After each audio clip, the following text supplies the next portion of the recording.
বিধানসভায় নবনির্বাচিত সদস্য সাঞ্জনা বেগম শপথ গ্রহণের জন্য প্রস্তুত।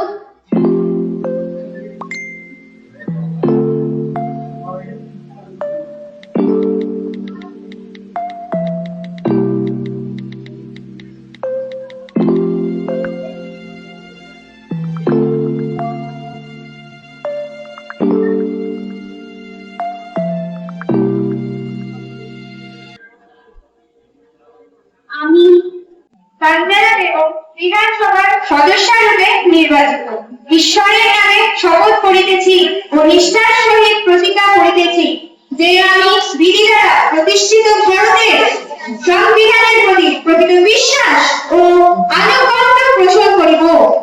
আমি ভারতের সার্বভৌমত্ব ও সংহতি রক্ষা করিয়া চলিব এবং যে কর্তব্যের ভার আমি গ্রহণ করিতে চলিয়াছি তাহা বিশ্বস্তভাবে নির্বাহ করিব।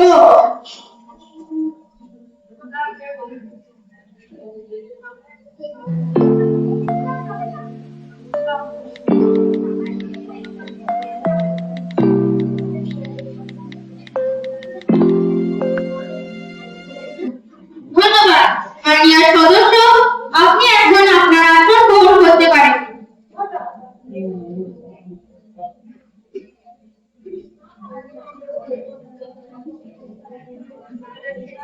ধন্যবাদ।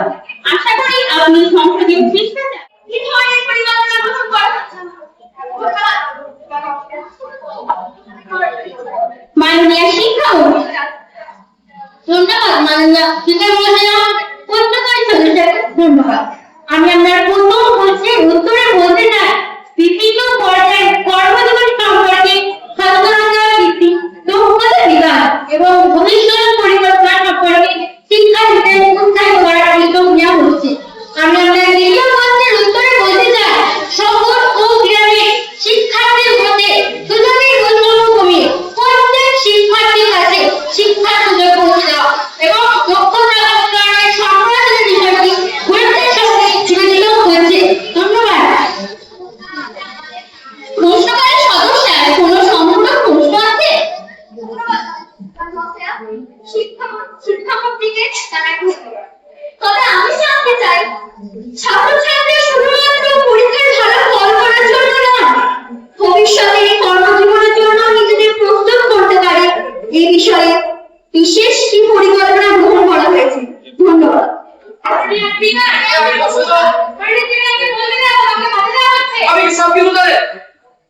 আপনারা শান্ত হন, সংসদীয় নিয়ম শৃঙ্খলা বজায় রাখুন। মাননীয় সদস্য, সম্পূর্ণ প্রশ্নের উত্তর দেওয়ার সুযোগ কেবলমাত্র শিক্ষামন্ত্রীকে দেওয়া হয়েছে। অনুগ্রহ করে আপনারা আপনাদের আসন গ্রহণ করুন। মাননীয় স্পিকার, অত্যন্ত গুরুত্বপূর্ণ একটি প্রশ্ন। শিক্ষার উদ্দেশ্য শুধু পরীক্ষায় সাফল্য অর্জন নয়, একজন শিক্ষার্থীকে কর্মক্ষেত্রের জন্য প্রস্তুত করে তোলাই আমাদের লক্ষ্য। এই লক্ষ্যকে সামনে রেখে শিক্ষার্থীর মধ্যে প্রযুক্তি ব্যবহার উপায় এবং বাস্তব জীবনের প্রয়োগযোগ্য জ্ঞানের বিকাশের উপর গুরুত্ব দেওয়ার কাজ সরকার কি করেছে? এই ধরনের উদ্যোগ শিক্ষাকে অর্থবহ করতে সহায়ক হবে। ধন্যবাদ। মাননীয় শিক্ষামন্ত্রীকে ধন্যবাদ। এখন সচিব সাধারণ দ্বিতীয় ধারণা চিহ্নিত প্রশ্নটি পাঠ করবে। ধন্যবাদ মাননীয় স্পিকার। তারকা চিহ্নিত প্রশ্ন নম্বর 2, প্রশ্নকারী সদস্য শ্রী অনিকেত ঘোষ মহাশয়, দপ্তর মুখ্যমন্ত্রী দপ্তর, সামগ্রিক নীতি ও সমন্বয়। ধন্যবাদ।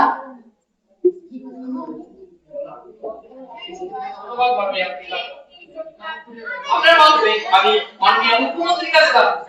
মাননীয় মুখ্যমন্ত্রীর কাছে আমার প্রথম প্রশ্ন, শিক্ষা, দক্ষতা উন্নয়ন, ক্ষুদ্র উদ্যোগ এবং শিল্প এই চারটি ক্ষেত্রের মধ্যে কার্যকর সমন্বয় গড়ে তোলার বিষয়ে সরকারের দৃষ্টিভঙ্গি।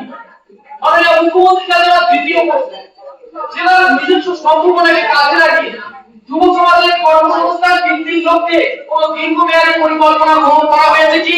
ধন্যবাদ। মাননীয় মুখ্যমন্ত্রী। প্রশাসনের সদস্যকে ধন্যবাদ। মাননীয় বিরোধী দলনেতার প্রথম প্রশ্নের উত্তরে বলতে চাই, শিক্ষা, দক্ষতা উন্নয়ন, শিক্ষক এবং সুযোগ চারটি ক্ষেত্রেই একে অপরের পরিপূরক। সম্মিলিত পরিবর্তনের মাধ্যমে দীর্ঘমেয়াদে কর্মসংস্থানের ভিত্তি আরও শক্তিশালী হতে পারে। তার তৃতীয় প্রশ্নের উত্তরে বলতে চাই, সম্মিলিত পরিবর্তনের মাধ্যমে আমার প্রত্যেক জেলায় নিজস্ব সম্ভাবনা রয়েছে।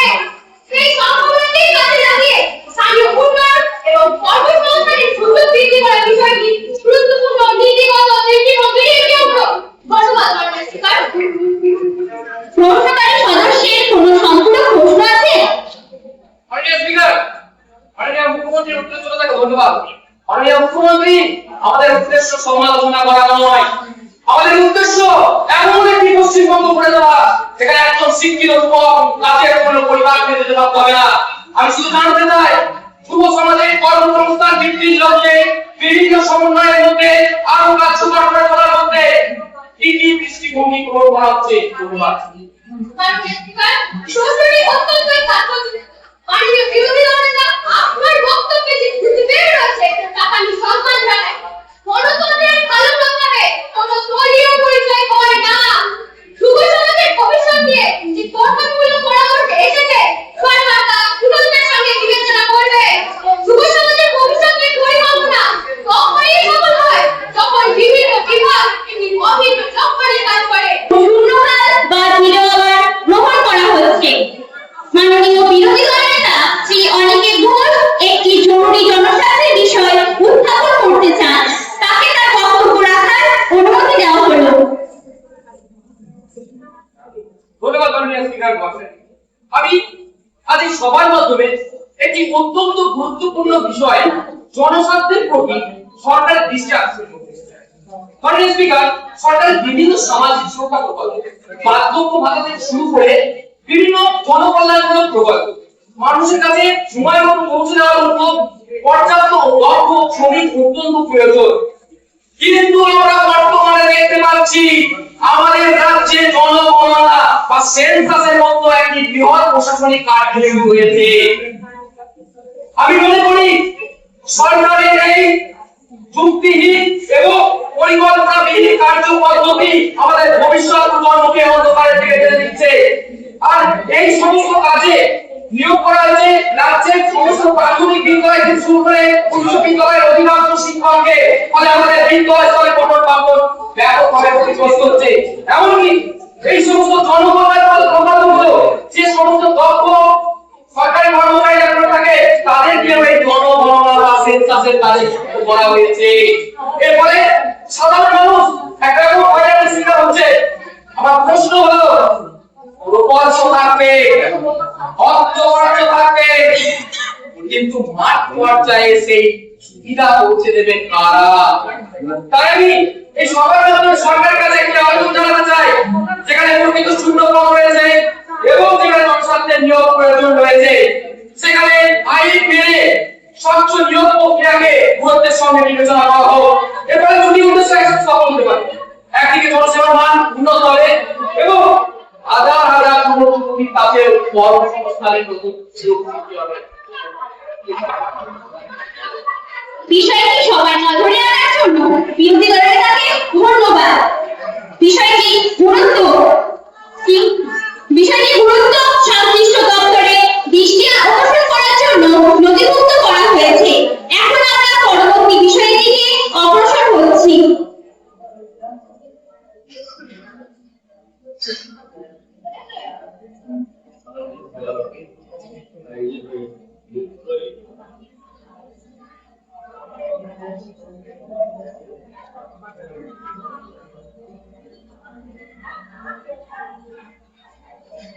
এখন কার্যসূচির পরবর্তী বিষয়।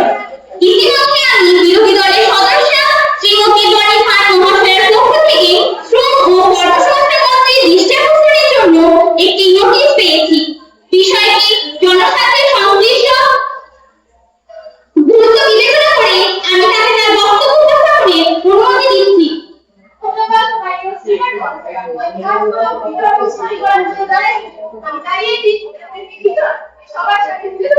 যা হাজার হাজার শিক্ষিত যুবক যুবতী ভবিষ্যতের সঙ্গে জড়িত। তাদের অধিকার আমাদের দেশ বিভিন্ন রাজ্যে বিশেষ করে মুসলিমদের মতো রাজ্যে বহু যুবক যুবতী শিক্ষা লাভের পর এই প্রতিটি পরিবারের প্রতিটি সদস্যের ও প্রতিটি অভিভাবকের প্রশ্ন।